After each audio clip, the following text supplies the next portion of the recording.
Good morning. जो हम लोग चैप्टर 3 डिस्कस कर रहे हैं जो है characteristic and consequences of terrorist incidents that involve radio active material. मतलब बेसिकली हम लोग टेररिस्ट इंसिडेंट्स जो है जिसमें वो लोग रेडियो एक्टिव मटेरियल यूज करते हैं उसके कैरेक्टरिस्टिक्स क्या हैं, उस इंसिडेंट्स के कैरेक्टरिस्टिक्स क्या हैं और उसका कॉन्सिक्वेंसेस क्या क्या हो सकता है उसके बारे में हम लोग डिस्कस कर रहे हैं। राइट, हम लोग ऑलरेडी बहुत सारी बातें इस चैप्टर से रिलेटेड डिस्कस कर चुके हैं। सो रिमेनिंग थर्ड पार्ट जो है इसका जो हमारा बच गया है वो अब डिस्कस करने वाले हैं। राइट, अगेन ये मटेरियल जो है वो management of terrorist events involving radio active materials इस एनसीआरपी रिपोर्ट नंबर 138 डॉक्यूमेंट से लिया गया है। Right, and it is just for the educational purpose. हमारा पर्पस जो है स्टूडेंट्स को एजुकेट करना है। राइट, तो हम लोग उसके अभी तक में हम लोग ये डिस्कस कर रहे थे कि न्यूक्लियर वेपन्स यदि वो यूज कर रहे हैं टेररिस्ट तो उसके इफेक्ट्स क्या क्या होंगे। तो बहुत सारे इफेक्ट्स तो हम लोग डिस्कस कर चुके हैं। अब जो हम लोग डिस्कस कर रहे हैं वो सब सेक्शन जो है वो रेजिड्यूअल न्यूक्लियर रेडिएशन की है। सो रेजिड्यूअल न्यूक्लियर रेडिएशन जो है is defined as the ionizing radiation that is emitted after initial intense pulse of radiation from the detonation of nuclear weapon। जब न्यूक्लियर वेपन जो है जब वहां पे एक्सप्लोड होता है, राइट, तो उसके बाद जो है जो आयोनाइजिंग रेडिएशंस एक बार तो एक इनिशियल एकदम से ब्रस्ट होता है जब इंटेंस पल्स ऑफ रेडिएशन निकलता है और उसके बाद जो रेडिएशन निकलता है वो निकल जाने के बाद मतलब बेसिकली उसके बाद वो डिके होना शुरू हो जाता है। राइट, तो जो रेडिएशन निकलता है उसके बाद उस रेडिएशन को बोलते हैं हम लोग बोलते हैं रेजिड्यूअल न्यूक्लियर रिएक्शन। समझ गए? नाउ अब देखो यहाँ this includes significantly increased level near the site of detonation caused mostly by the radioactive weapon debris as well as the activation of soil and other materials by the component of initial radiations। जब एकदम से जब burst होता है ना जब तो जो इनिशियल जो रेडिएशंस निकलता है वो क्या करता है वो वहाँ की जो मिट्टी जो होती है वहाँ का मटेरियल जो है उसके क्योंकि जब वो ब्रस्ट होता है तो उसमें गामा रेडिएशन होता है और न्यूट्रॉन रेडिएशन भी होता है। तो जैसे हम लोग साइक्लोट्रॉन में काम करते हैं तो न्यूट्रॉन का भी प्रोडक्शन होता है जब हम लोग बम्बार्ड करते हैं चार्ज पार्टिकल को तो वो 18 वाटर को तो जब F18 बनाते हैं तो जो न्यूट्रॉन जो निकलता है वो न्यूट्रॉन जो क्या करता है कि वहाँ की मिट्टी जो होती है और वहाँ की बिल्डिंग जो होती है जो भी सबस्टेंस होते हैं वहाँ पे वो आर्टिफिशियल अगेन न्यूक्लियर रिएक्शन ये कर देता है। तो वहाँ के मटेरियल को ना एक्टिवेट करके रेडियो एक्टिव बना देता है वहाँ का मटेरियल भी। तो क्या होता है कि अब जो जब उसके साइट जहाँ पे एक बम फटा हुआ है, राइट, वो वहाँ के साइट पे जब जाइएगा इनिशियल रेडिएशन के बाद भी अब रेडिएशन बढ़ने लगेगा।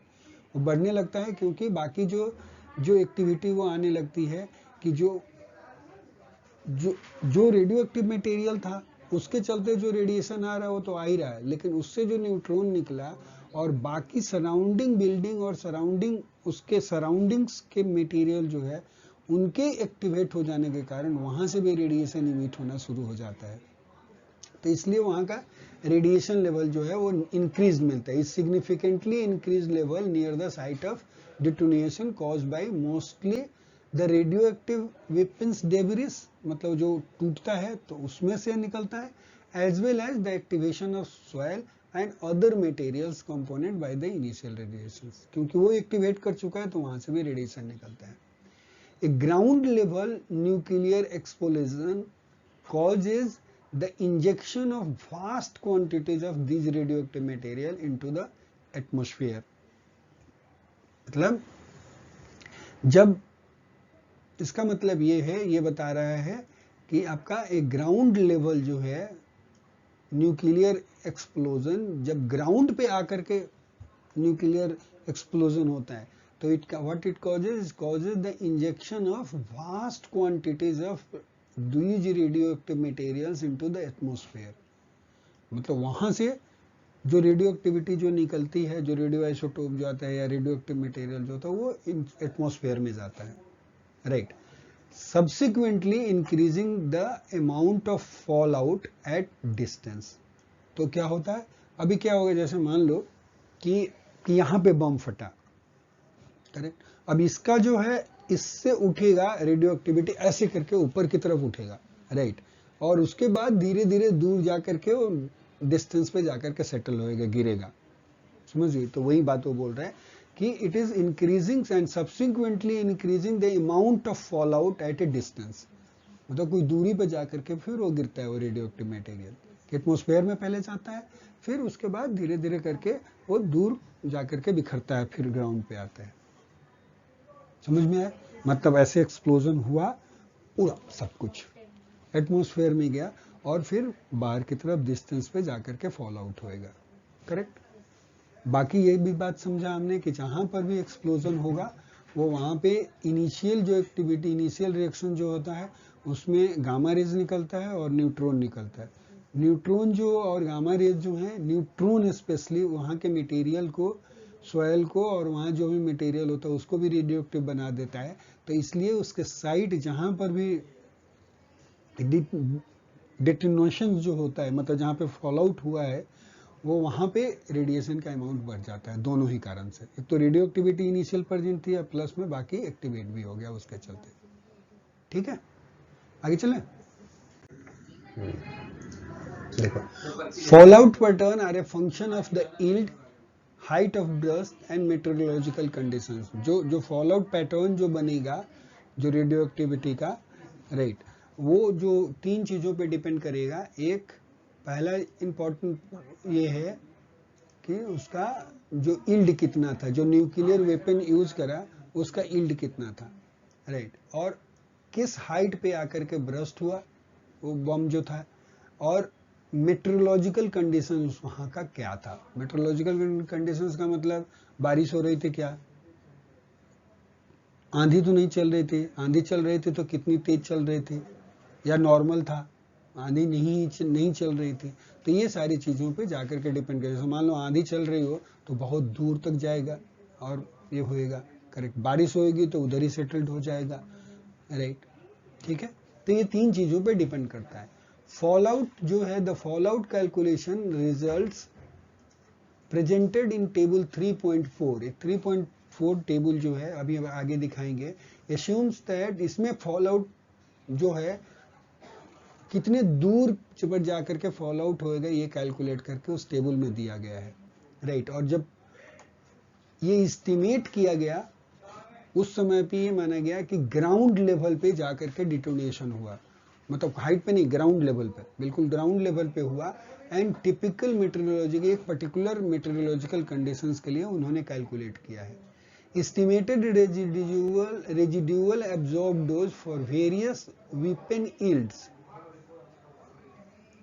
अब जो उन्होंने क्या एस्टिमेट किया, रेजिडुअल एब्जॉर्ब डोज कितना होगा, यही रेजिडुअल न्यूक्लियर रिएक्शंस के चलते जो एब्जॉर्ब डोज कितना होगा फॉर वेरियस वेपन्स यील्ड्स। मतलब अलग अलग वेपन्स जो हैं उनका यील्ड अलग अलग है, तो अलग अलग यील्ड पे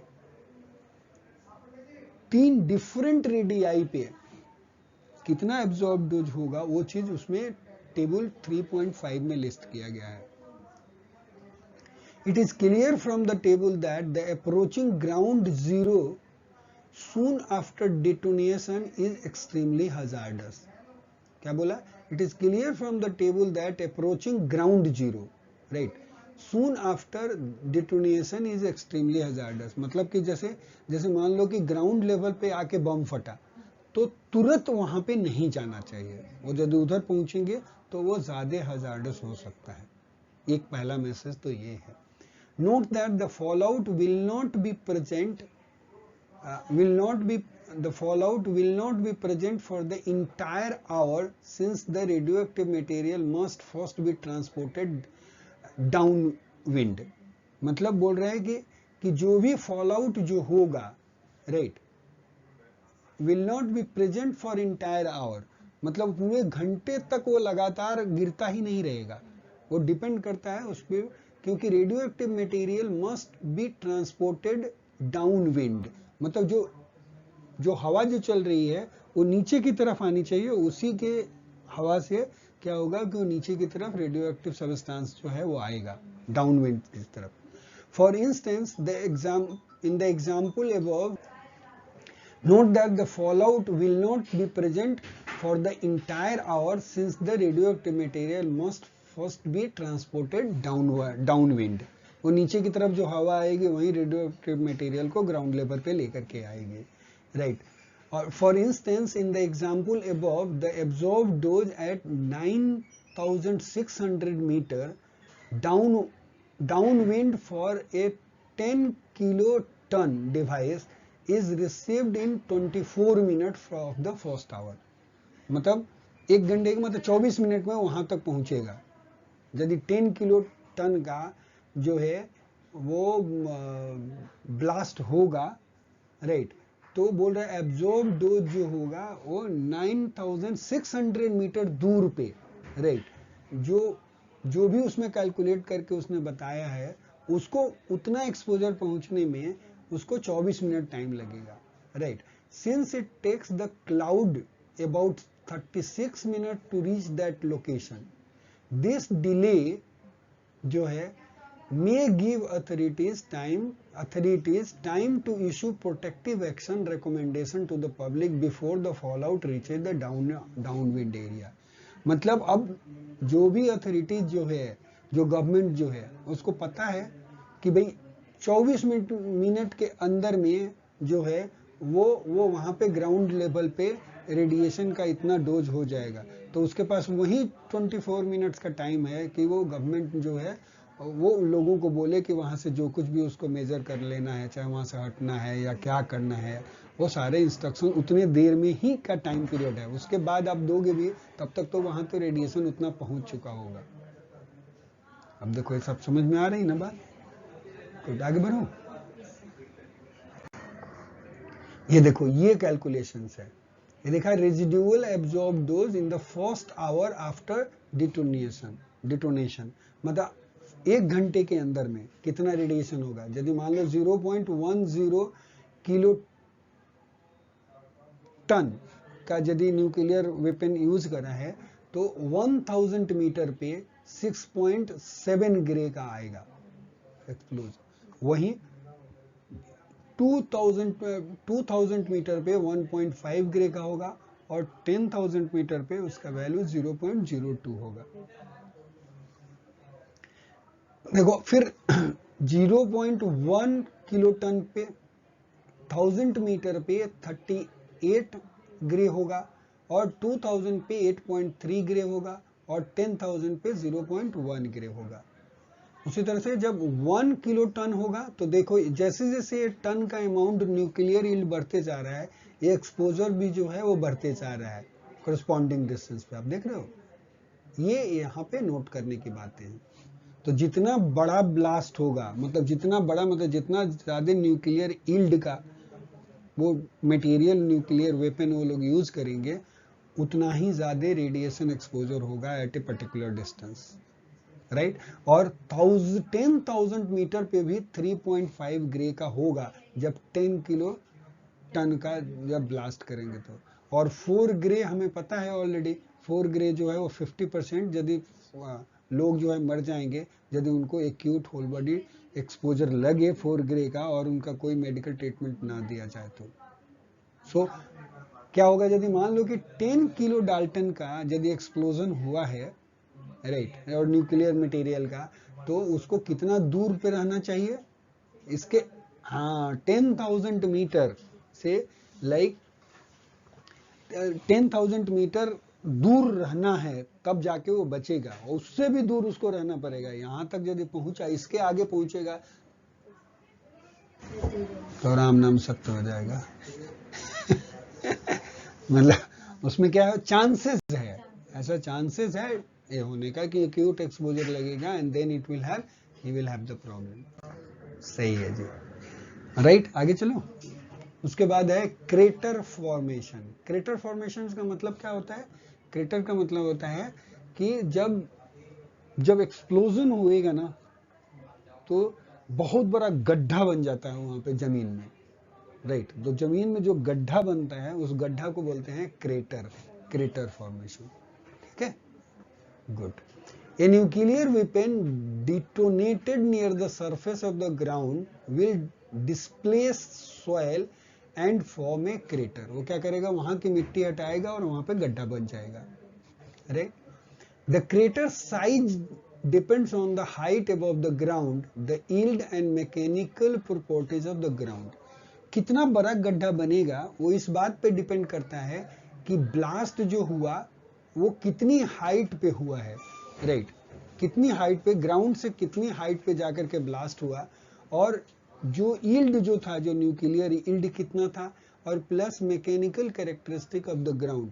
वो ग्राउंड, जो ग्राउंड की मैकेनिकल प्रॉपर्टीज कैसी है, मतलब जैसे मान लो कि सॉइल है या रॉक है, राइट, सीमेंट का है, किस चीज मटेरियल का बना हुआ है, तो इट विल डिपेंड्स, इस बात पे डिपेंड करेगा कि जो गड्ढा जो बनेगा एक्सप्लोजन के बाद वो कितना, उसका साइज क्या होगा बेसिकली, राइट। तीन बात पे, कितनी लेवल, किस किस हाइट पे जाकर के ब्लास्ट हुआ था, पहली चीज, न्यूक्लियर यील्ड कितना था, और mechanical properties of the ground का क्या है, उसके ऊपर डिपेंड करेगा गड्ढे का साइज, राइट।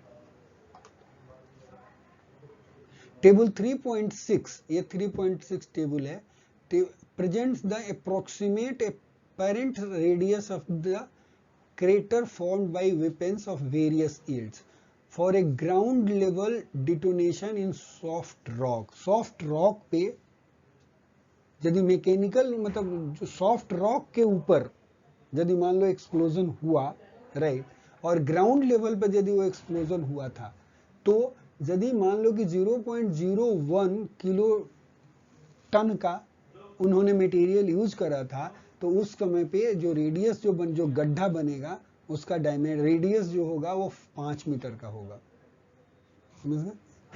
और वही चीज जब 0.1 किलो टन का होगा मटेरियल तो 10 मीटर का बनेगा, 1 किलो टन का होगा मटेरियल तो 20 मीटर का गड्ढा, जो गड्ढा जो बनेगा उसका साइज जो होगा वो इतना होगा रिंग का, राइट, सर्कुलर गड्ढा बनेगा। और 10 मीटर का 10 किलो टन का होगा तो उस केस में 40 मीटर का रेडियस जाके के बनेगा, right. In the dry soft rock के केस में एक्सप्लोजन कहां पे हुआ, ग्राउंड लेवल पे हुआ, ग्राउंड लेवल पे हुआ, मटेरियल क्या था, ड्राई सॉफ्ट रॉक, और ये है न्यूक्लियर यील्ड का मटेरियल कि कितना यील्ड का उन्होंने यूज करा था, ठीक है।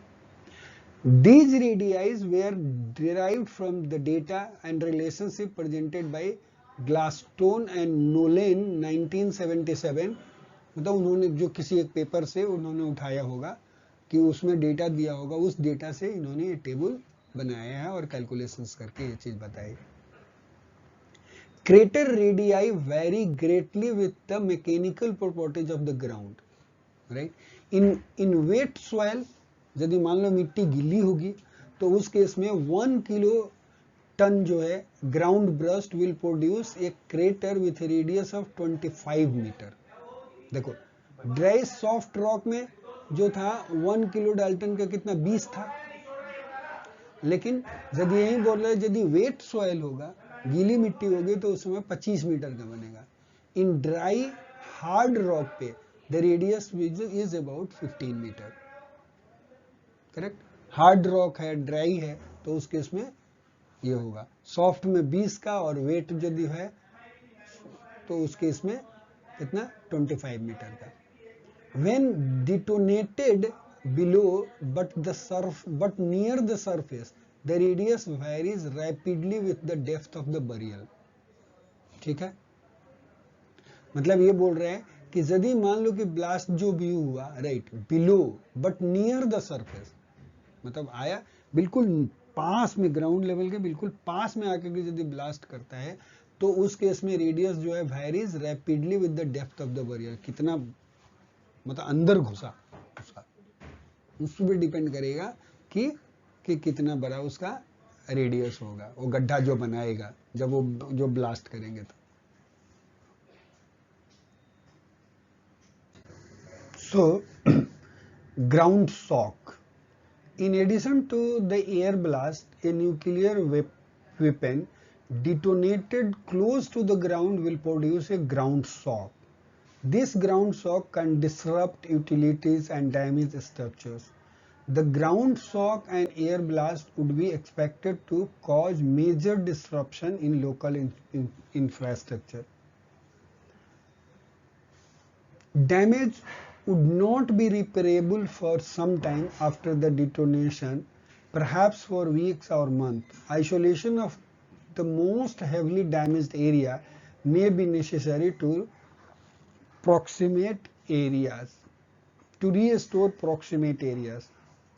देखो, जब भी एयर ब्लास्ट होता है तो एयर ब्लास्ट के साथ साथ जो है वो ग्राउंड शॉक भी प्रोड्यूस्ड होगा, और ग्राउंड शॉक तब प्रोड्यूस होगा जब न्यूक्लियर वेपन जो है डिटोनेट होगा close to the ground. Close to the ground के क्लोज में जब न्यूक्लियर वेपन डिटोनेट होगा तो उस समय पे एयर ब्लास्ट के साथ साथ ग्राउंड शॉक भी प्रोड्यूस होगा, और जो ग्राउंड शॉक जो भी प्रोड्यूस्ड होगा उससे यूटिलिटी वो डिसरप्ट करेगी यूटिलिटीज को और डैमेज करेगी एंड डैमेज स्ट्रक्चर्स। तो आसपास के जो भी स्ट्रक्चर्स जो होंगे वो उनको डैमेज करेगी।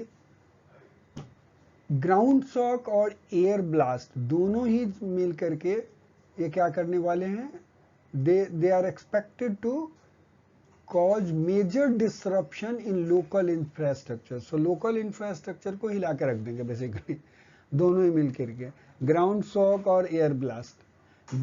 डैमेज जो भी होगा वो इतना कुछ टाइम तक रिपेयर करना मुश्किल होगा, मे बी लाइक हो सकता है कि एक वीक, एक मंथ लग सकता है। Isolation of most heavily damaged area जो है वो may be necessary to restore proximate area. जो प्रॉक्सिमेट एरिया को रीस्टोर करने के लिए जो हेवली डैमेज्ड एरिया है उसको आइसोलेट करना जरूरी पड़ सकता है। अभी हम लोग डिस्कस कर रहे थे इस बात, डिस्कशन पार्ट आ गया हमारा। जो भी इफेक्ट बेसिकली अभी तक डिस्क्राइब किया है, राइट, वो सारे इफेक्ट में इंपॉर्टेंट पॉइंट ये है कि जहां पे डिटोनेशन होगा, मतलब जहां पे एक्सप्लोजन होगा, राइट, उसका इफेक्ट जो जितने तरह के भी इफेक्ट अभी तक हम लोगों ने डिस्कस करे हैं वो इफेक्ट वो एक सर्कुलर रीजन में ही होगा। उसका सेंटर क्या होगा, डिटोनेशन वाला होगा, और सर्कुलर रीजन में ही वो जाकर के वो फील होगा। करेक्ट, एक इंपॉर्टेंट पॉइंट यही है। तो देखो यहाँ पे एक क्लियर लिखा हुआ है, the area affected for most of the described effect. जो एरिया जो इफेक्ट होगा वो क्या होगा, स्पेशली लार्ज सर्कुलर रीजन होगा। मतलब एक सर्कुलर रीजन है ये, राइट, और ये सपोज करो कि इसका डिटोनेशन सेंटर है, यहाँ पे एक्सप्लोजन हुआ था, करेक्ट। तो ये पूरा का पूरा एरिया जो होगा वो होल एरिया है सर्कुलर रीजन वाला, ये इफेक्टेड होगा। इसी के अंदर, इसी एरिया के अंदर सारे इफेक्ट जो होंगे वो ऑब्जॉर्व होंगे, देखे जाएंगे, ठीक है। It says thus the range associated with a given effect, मतलब रेंज जो होगा वो उस इफेक्ट का कम और ज्यादा, हर इफेक्ट कम और ज्यादा होगा, वो किसी पर्टिकुलर एरिया में इफेक्ट होगा। तो मिनिमम टू मैक्सिमम वैल्यू जो होगा इफेक्ट का वो भी इस सर्कुलर रीजन के अंदर ही होगा। अगेन सेंटर जो होगा वो डिटोनेशन साइट होगा, और ये रेडियस होगा उसका, सर्किल का रेडियस होगा, जिस रेडियस वो वहां से उसका एरिया डिसाइड हो जाएगा। सर्किल का रेडियस आपको पता है तो सर्कुलर रीजन का रेडियस भी पता हो जाएगा, तो रेंज ऑफ द इफेक्ट जो है, जो मिनिमम और मैक्सिमम इफेक्ट कहाँ पर होगा, वो भी इस सर्कुलर रीजन के अंदर ही होगा। ठीक है, देख लो आप। Thus, the range associated with a given effect can also be considered the radius of the circle where a given effect may be observed। और ये कैलकुलेशन कैसे किया? बाय नेग्लेक्टिंग कि इसके अंदर में कोई बिल्डिंग नहीं है। मतलब मान लो कि इस एरिया में यदि कोई बिल्डिंग होती, कोई अलग स्ट्रक्चर होता, राइट, लाइक सपोज कोई पेड़ पौधा, समथिंग लाइक दिस, ये सारी चीज को उन्होंने नेग्लेक्ट करके कैलकुलेशन किया। और ये जो भी बात बता रहे हैं कि यदि कोई भी इंटरवेनिंग बिल्डिंग्स नहीं है, कोई स्ट्रक्चर नहीं है, तो ऐसा सर्कुलर रीजन ही होगा जहां पे इफेक्ट जो होगा वो ऑब्जॉर्व होगा। The only major effect that does not exhibit uniform azimuthal coverage, एक ही इफेक्ट जो जिसका यूनिफॉर्म एजीमुथल कवरेज नहीं होगा अबाउट द डिटोनेशन साइट, वो है फॉल आउट का। क्योंकि जहां पर भी मतलब डिटोनेशन होगा, जहां पर भी ब्लास्ट होगा, वो वहां से रेडियो एक्टिव मटेरियल जो होगा उछलेगा ऊपर की तरफ, और वो उछलने के बाद वहां का मेट्रोलॉजिकल साइट कैसा है, इन्वायरमेंट कैसा है, उसके ऊपर डिपेंड करेगा कि ये धीरे धीरे विंड के साथ ये जो होगा वो फैलेगा, और जब विंड का डायरेक्शन नीचे की तरफ होगा तब जाकर के फॉल आउट होगा। तो ये यूनिफॉर्म नहीं होगा। मतलब ये कोई जरूरी नहीं है कि ये पूरे सर्कुलर रीजन में ही होगा, क्योंकि डाउनवर्ड डायरेक्शन विंड का जो है उधर की तरफ ज्यादा फॉल होगा। करेक्ट? तो यही बोल रहे हैं कि that does not only major effect, एक ही मेजर इफेक्ट है जो फॉल आउट है, जिसका that does not exhibit uniform azimuthal coverage. Fallout occurs primarily in the downward directions from nuclear detonation। मतलब जहां पे भी एक्सप्लोजन हुआ है वहां से जब ये चलेगा तो डाउनवर्ड डायरेक्शंस में चलेगा, धीरे धीरे धीरे धीरे धीरे इधर की तरफ आएगा। तो इसलिए उसका एजीमुथल कवरेज नहीं होगा, मतलब यूनिफॉर्म कवरेज नहीं होगा। However because wind and precipitation patterns, मतलब विंड का डायरेक्शन और जो रेडियो एक्टिव मटेरियल जो है वो प्रेसिपिटेट करेंगे, धीरे धीरे नीचे की तरफ आएंगे, ये पैटर्न कैन बी कॉम्प्लेक्स, वो कॉम्प्लेक्स होगा, वो उसका एक फिक्स पैटर्न नहीं होगा, right. The pattern of deposition of radio active materials from fall out will also be complex. चूंकि विंड का डायरेक्शन और प्रेसिपिटेशन का डायरेक्शन कॉम्प्लेक्स है, इसलिए रेडियो एक्टिव मटेरियल भी जो फॉल होएगा उसका भी डायरेक्शन जो होगा वो कॉम्प्लेक्स होगा। Deposition, basically deposition of radio active material will also be complex, मतलब यूनिफॉर्म नहीं होगा, कहीं पे ज्यादा कहीं कम, उसको एक पर्टिकुलर एक सिंपल रिलेशनशिप से हम लोग डिस्क्राइब नहीं कर सकते। ठीक है, क्लियर? बहुत बढ़िया।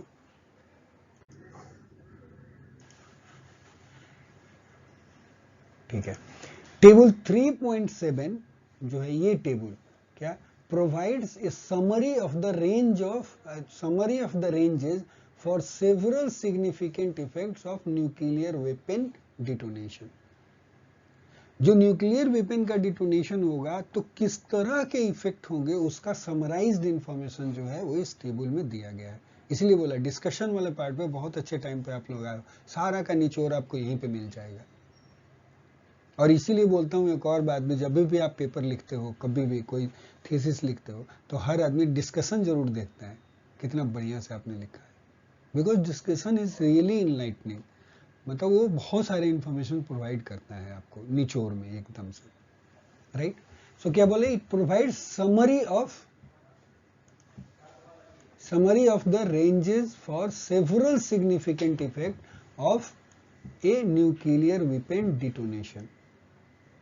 राइट, जब भी न्यूक्लियर वेपन जो होगा वहां पे ब्लास्ट होगा, तो उस केस में इस तरह के आपकी चीजें मिलेगी। क्या मिलेगी?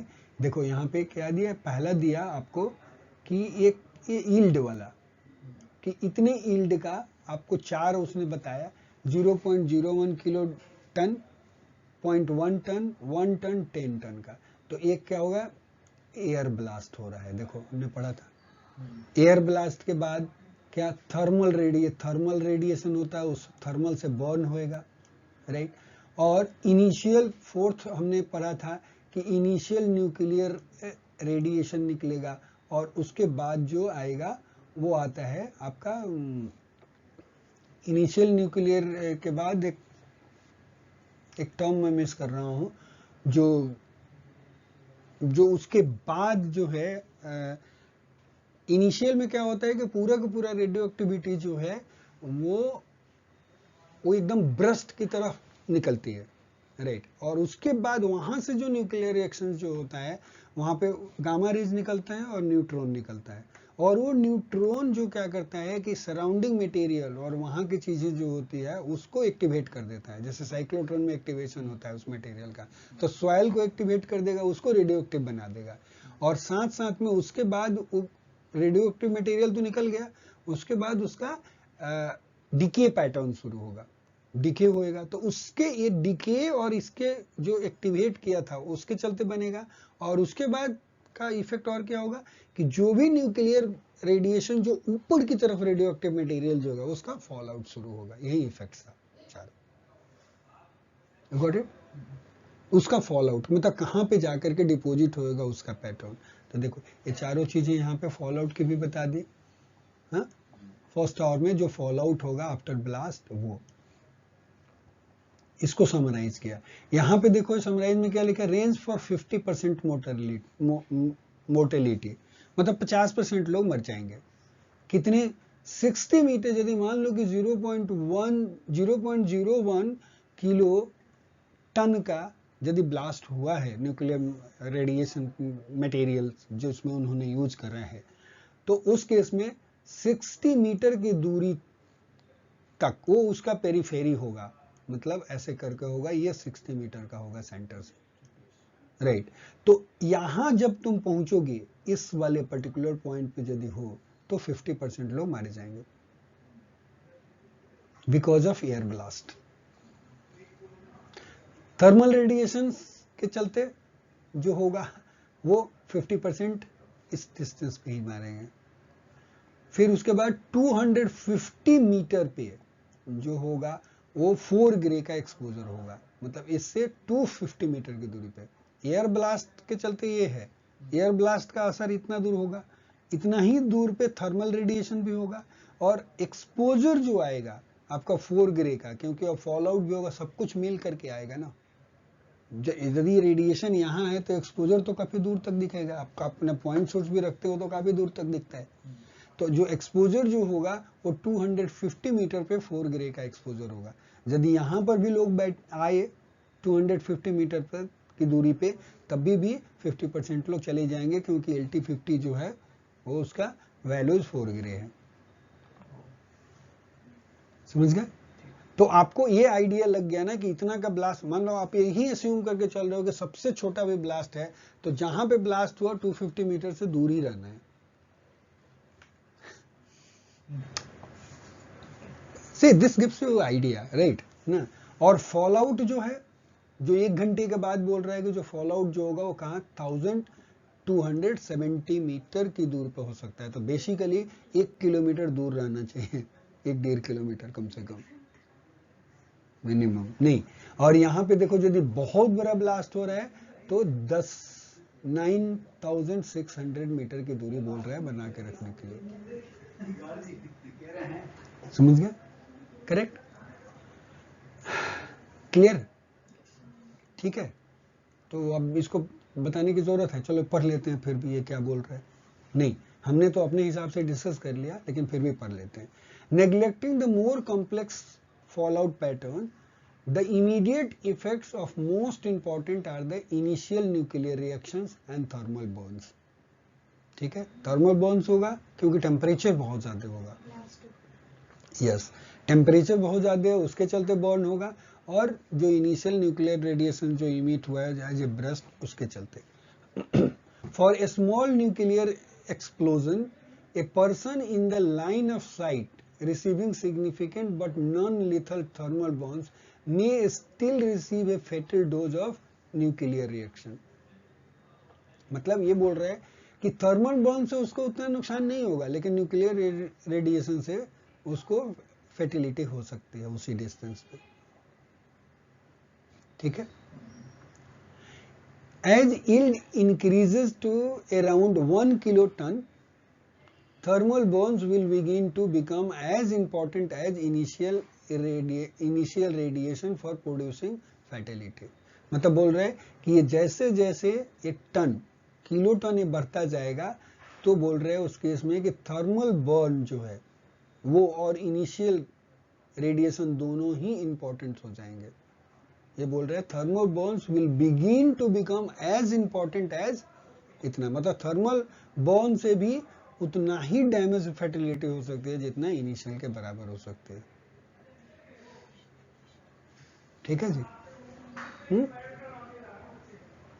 आगे चले, सही है, गुड, आगे हम लोग, इससे बढ़िया क्या हो सकता है। एट 10 kiloton thermal burns will produce fatality at a greater distance than the initial radiation। मतलब 10 किलो टन पे थर्मल बर्न्स जो है वो ज्यादा दूर तक असर करेंगे, मतलब गर्मी इतनी ज्यादा होगी, इतना टेम्परेचर राइज होगा कि उसको बर्दाश्त ही नहीं कर पाएगा दूसरा, वहीं खत्म हो जाएगा। रेडिएशन तो उतना नहीं होगा, लेकिन थर्मल बर्न के चलते उसके लिए फेटल होगा, जल जाएगा वैसे ही। These relationship are illustrated in figure 3.1। देखते हैं इसमें क्या लिखता है। ये देखो यहाँ पे दिखाया क्या कि yield जो है वो किलो डाल्टन में 0.01, 0.1, 1 और 10 डाल्टन, और इस एक्सिस पे क्या है, रेंज दिया है कितना मीटर पे, right. Range for a 50% probability of fatality from nuclear weapons by different mechanism, ये बता रहा है। Although the multiple injuries caused by the interaction of various types of injury will increase the probability of fatality, this effect is not taken into account in this diagram। Star जो है ये वाला जो diamond shape जो है वो किसके लिए बताया, ब्लास्ट के लिए, और ये जो है डायमंड शेप ब्लास्ट के चलते है, राइट, उसके लिए ये लाइन बनेगा, करेक्ट। ये डायमंड शेप है ना, यही डायमंड है, नहीं डायमंड नहीं है, सही, अरे यार ये डायमंड है,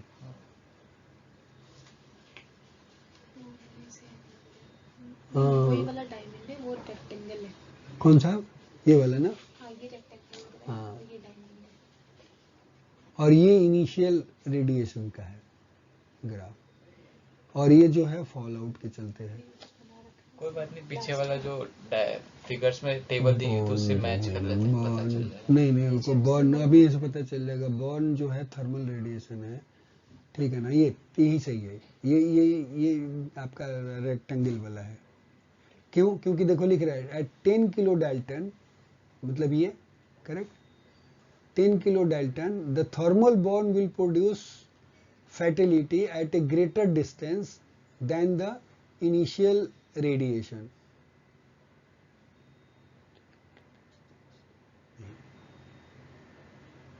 थर्मल वाला तो हाँ ये वाला होगा, ये वाला है ना, ये ग्रेटर डिस्टेंस पे ज्यादा करेगा, इनिशियल रेडिएशन वाला यही है। ये कुछ इस ढंग से ये बनाया ही है कि कंफ्यूजिंग हो रहा है। इसमें फैटेलिटीज का कहाँ मेंशन है? फैटेलिटीज तो यही लिखा है, ये तो लिखा है, ये नहीं ये रेंज है, ये तो रेंज है, और ये ग्राफ फैटेलिटी का ही है, समझिए, ये फैटेलिटी का है। तो देखो ना ग्रेटर डिस्टेंस पे तो यही है, दोनों को यदि कंपेयर करें हम, दो ही तो कंपैरिजन की बात कर रहा है, थर्मल बर्न और दूसरा उसको इनिशियल रेडिएशन से कंपेयर कर रहा है, और बोल रहा है कि थर्मल 10 किलो टन पे ये कितना, वो 10 किलो टन जो है वो तो ये वाला हो लाइन बना, करेक्ट। तो ये वाला एक्सिस पे, इसी पे हमें कंपेयर करना है। Will produce fatality at a greater distance than the initial radiation. इसका मतलब क्या हुआ, इनिशियल रेडिएशन जो है वो जितना एक पर्टिकुलर डिस्टेंस पे, जैसे मान लो कि ये एक डिस्टेंस ले लेते हैं, राइट, और ये एक पर्टिकुलर पॉइंट है, करेक्ट, ये डिस्टेंस बनेगा कुछ ना कुछ यहाँ से राइट। तो thermal burn will produce fertility at a greater distance than the initial.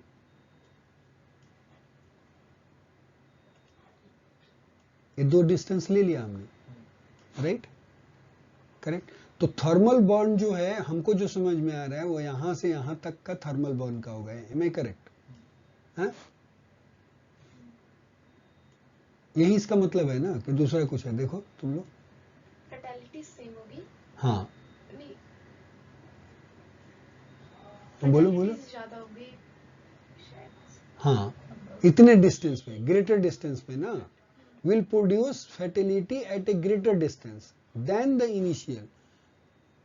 Initial पे कम होगा ना, तो ज्यादा दूर पर फर्टिलिटी इसके ज्यादा होगी ना यहाँ पे थर्मल बॉन्ड के चलते।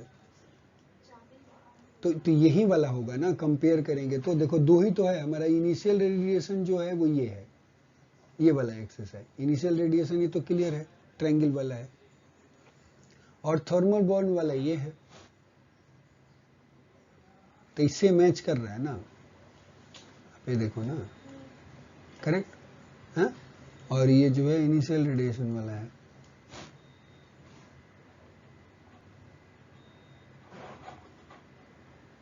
सही है ना?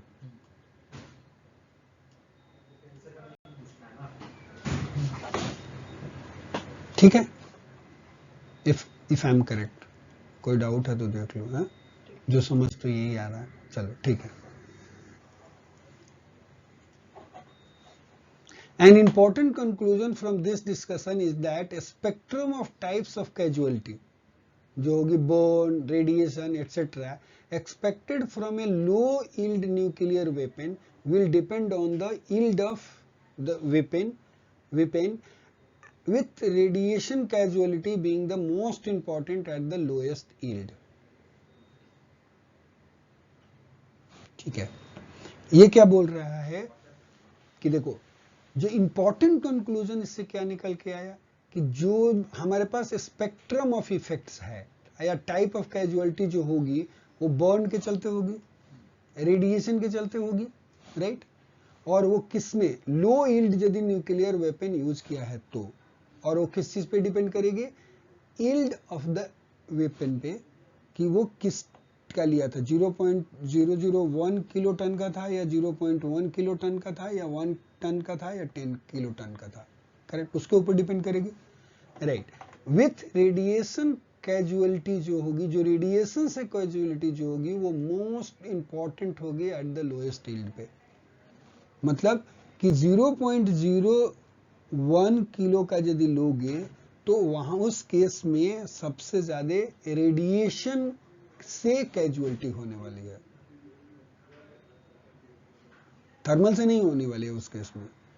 यदि कम यील्ड का यदि होगा न्यूक्लियर विंडो तो जो डैमेज जो होगा वो रेडिएशन से ज्यादा कैजुअलिटी लोगों को होगी, थर्मल से नहीं होगी। लेकिन यदि हायर की तरफ जाएंगे तो थर्मल से ज्यादा लोगों की कैजुअलिटी होगी, राइट, वो एक पर्टिकुलर डिस्टेंस पे कंपेयर टू रेडिएशन के, ठीक है। एट द हायर एंड, वही बोला, and of the range of yields being considered in this report, casualty with multiple type of injuries are more likely to present themselves. क्या मतलब हुआ इसका? At the higher end of the range of yields being considered in this report, casualty with multiple type of injuries are more likely to present themselves. मतलब हाँ, यदि higher yield का यदि लेंगे तो मल्टीपल टाइप की इंजरी प्रोड्यूस होगी, radiation से भी होगा, बर्न से भी होगा, फॉल आउट से होगा, जो भी है, राइट। लेकिन यदि लो यील्ड वाला होगा तो सबसे ज्यादा डैमेज जो होगा वो रेडिएशन से होगा। सही है यार। The contaminated cloud presents a hazard to personnel in aircrafts as well as to those on the ground.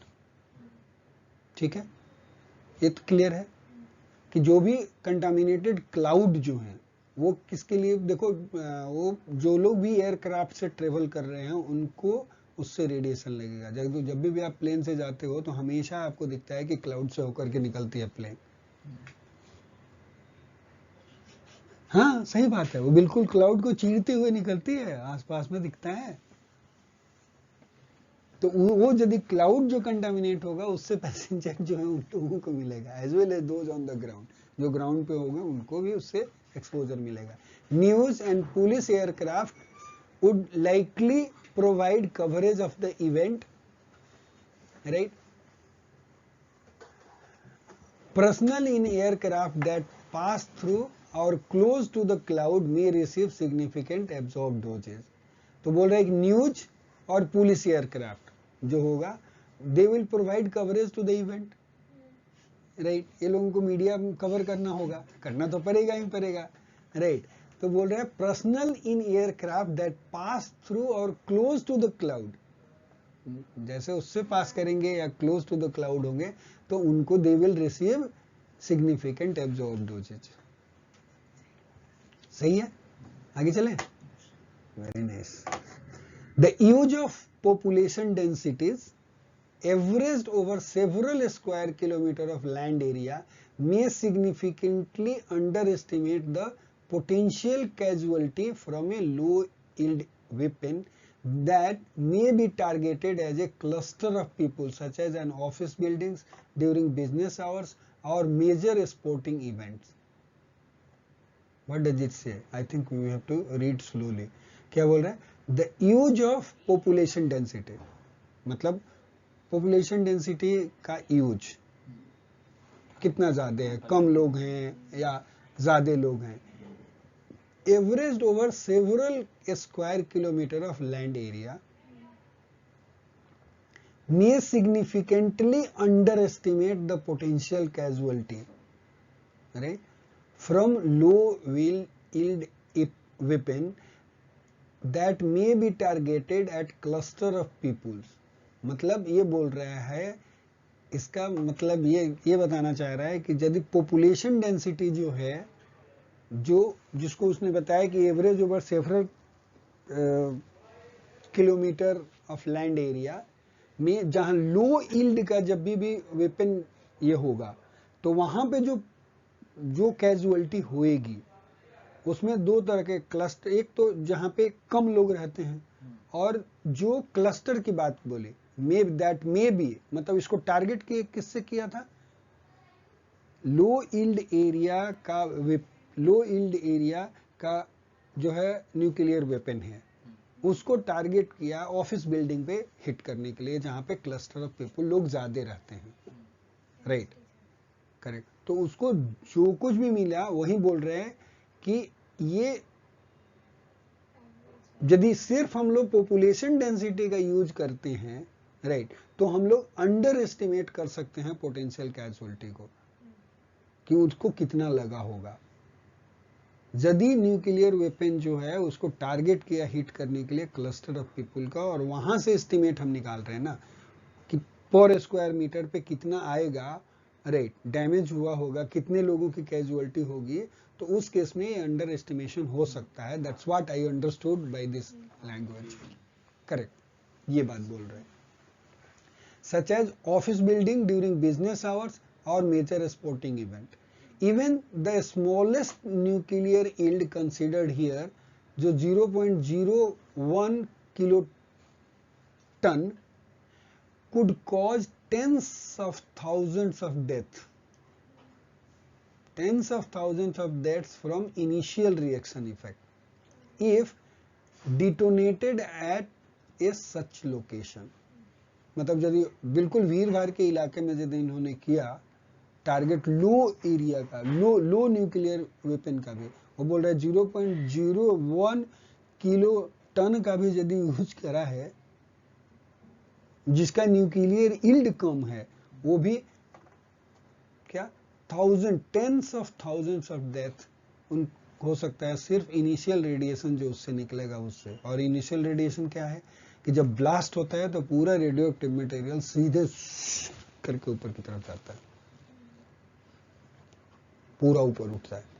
उस समय पे जो गामा रेज और न्यूट्रॉन्स जो निकलता है उससे डैमेज होता है। The radius of potential lethal exposure resulting from detonation of a very small nuclear device extend up to 200 metre, right. उसका रेडियस जो होता है वो 200 मीटर तक होता है, जहां से यदि मान लो ये डिटोनेशन साइट है तो इसका रेडियस जो होगा ये 200 मीटर होगा। ऐसे करके सर्कल बनेगा, गॉट इट है। इतना दूर तक उसका इफेक्ट देखा जाएगा।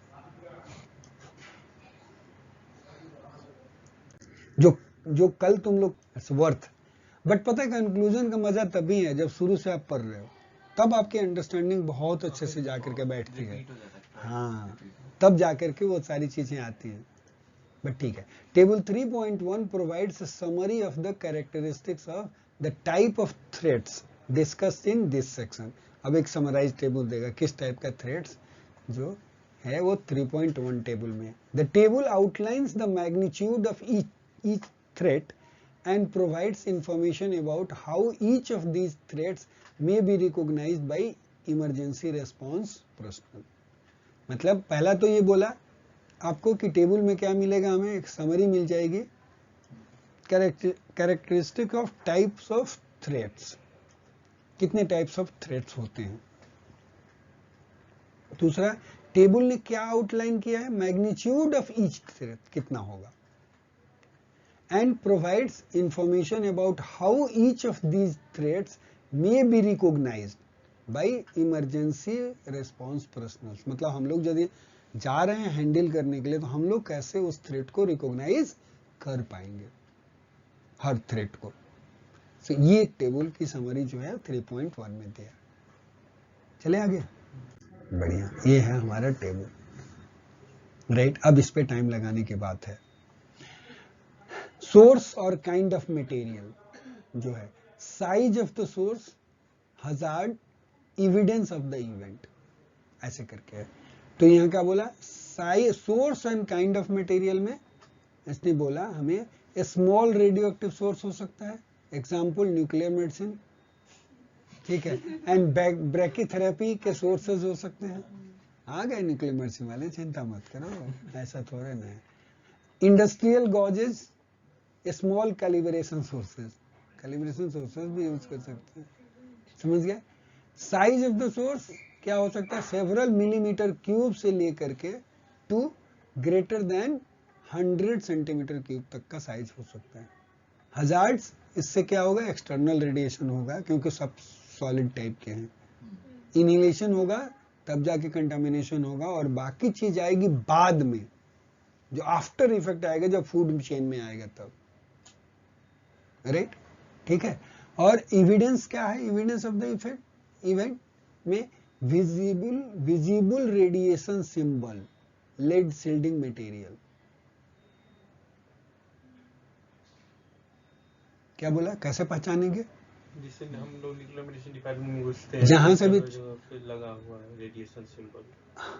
नहीं, जब वो फटा होगा तो उसके ऊपर जहाँ से चुराया होगा वो लेबल लगा होगा, ऐसा भी हो सकता है, उसकी भी चीजें दिख सकती हैं उस पे, ये भी हो सकता है। ठीक है, ये भी एक बात हो सकता है। लेड सील्डिंग मटेरियल होगा क्योंकि वो भी बनाएगा तो हाथ से पकड़ के थोड़ी ना बनाएगा, उसको तोड़ करके फिर मिलाएं तब तक अपने ही चला जाएगा, तो उसको जैसे भी है वैसे करेगा, बनाएगा, बम में एक्सप्लोड करो, उसको क्या है, उसको थोड़ी ना फर्क पड़ता है, उसका लेड भी दूसरे की जान मारने के काम आएगा, नहीं।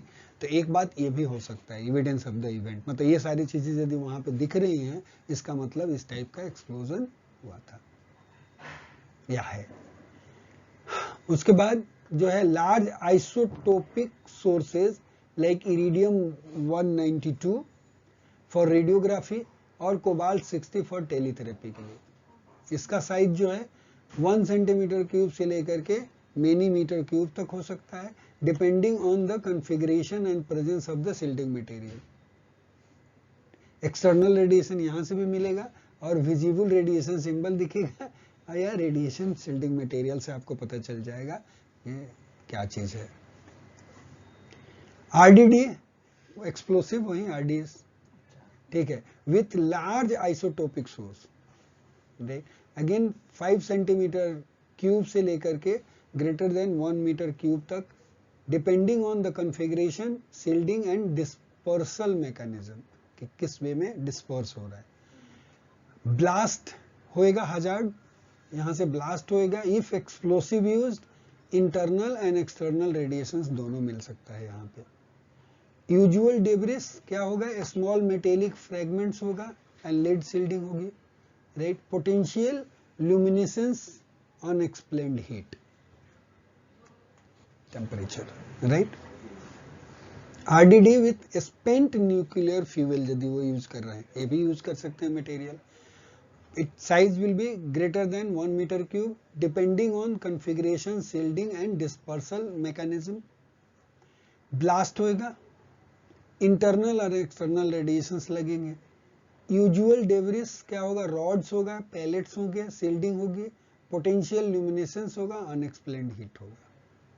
ये visible sign होगा कि जहां से आप पता कर सकते हो कि यार इस टाइप का ब्लास्ट होगा। Right. Attack on commercial power reactor या रिएक्टर एक्सीडेंट्स, वो पहले भी बताया था कि वो लोग साइट ही डिसाइड कर लेते हैं कि वो न्यूक्लियर रिएक्टर ही उड़ाना है, चाहे यहाँ पे मटेरियल रखना है, वहां पे जाकर के ब्लास्ट करना है, राइट। ये भी टेररिस्ट अटैक का पार्ट हो सकता है। तो उस केस में again size of the source, fuel rod assembly 5 metres in length, external और इंटरनल रेडिएशंस दोनों लग सकते हैं, सेल्फ एविडेंट। सेल्फ एविडेंट क्यों बोला पता है ना डियर, अरे पता है कि न्यूक्लियर साइट ही उड़ाया है। नहीं, वो तो अटैक ही किया वहां पे, अटैक ऑन रिसर्च रिएक्टर और रिसर्च रिएक्टर एक्सीडेंट। सही बोल रहा है ना, गलत बोलते हैं कुछ? अच्छा ठीक है, मतलब मेरा प्रेजेंस ऑफ माइंड है, ऐसे मतलब बिना सोचे समझे नहीं पढ़ा रहा हूँ। कई बार ऐसा भी हाल हो जाता है कि चलो कुछ भी पढ़ा लो, ठीक है। Size of the source smaller to power reactor but much smaller quantity of fuel, fission by product material होगा, एक्सटर्नल और इंटरनल रेडिएशन हो सकता है। Again it is self evident, क्योंकि हमें पता है कि वहीं साइड अटैक किया उन्होंने, ठीक है बॉस। वेरी नाइस, कंटिन्यूइंग, अभी और थोड़ा बचा है बस, उसके बाद थैंक यू बोलेंगे। वो भी टाइम आ चुका है। Transportation accident involving radio active material, ये भी इमरजेंसी है। जो बोलते नहीं यहाँ से वहाँ रेडियो एक्टिव ये कर लो, और ट्रांसपोर्ट में चला गया तो हो गया कबाड़ा, राइट। वो साइज ऑफ द सोर्स क्या होगा, कार्डबोर्ड पैकेज जो हम लोग बनाते हैं यहाँ से, राइट। 30 से 50 गैलन ड्रम्स, लो स्पेसिफिक एक्टिविटी कंटेनर होगा, सील्ड पिग्स हो सकता है जिसमें रेडियो एक्टिविटी बिल लेके आते हो, लेड का जो अब बनाते हो है, जो हाथ से पकड़ के आप लोग घूमते रहते हो। ठीक है। Hazard external and if packaging breached, यदि पैकेजिंग ब्रीच हुआ तो इंटरनल रेडिएशन भी हो सकता है, राइट। विजिबल रेडिएशन सिंबल दिखेगा, रेडिएशन प्ले कार्ड दिखेगा जब एक्सीडेंट होगा तो। बाकी मैं कुछ बोलूंगा नहीं।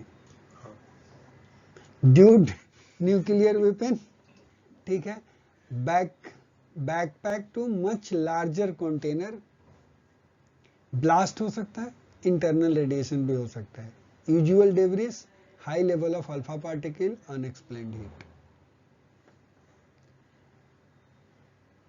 ड्यूड न्यूक्लियर वेपन का मतलब क्या है, लो एक्टिविटी, बिल्कुल जिसको वैसे करके रखा हुआ है, बहुत कम उसमें एक्टिविटी है, राइट। और न्यूक्लियर वेपन है, डिटोनेट करके रखा हुआ है, वो चुरा लिया, उसको यूज कर लिया। बहुत ज्यादा एक्टिविटी नहीं है, लेकिन जितनी है वो वहां पे हो रहेगा। न्यूक्लियर वेपन ये तो काफी अच्छी है activity. Backpacks to much larger container, blast होगा, थर्मल रेडिएशन होगी, एक्सटर्नल और इंटरनल रेडिएशन होगा, क्या ब्लेंडिंग फ्लैश आएगा, सीवियर हीट होगा एंड ब्लास्ट वेव्स आएगा, शॉक वेव जनरेट होगा, गर्ड and stand by fallout होगा, ठीक है। तो ऐसे आइडिया लग जाएगा, वो दिखेगा, हो गया ब्लास्ट है।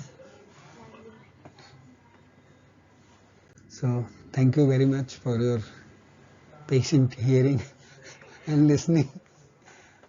Great, thanks. और कुछ पूछना है किसी को? नहीं ना? सो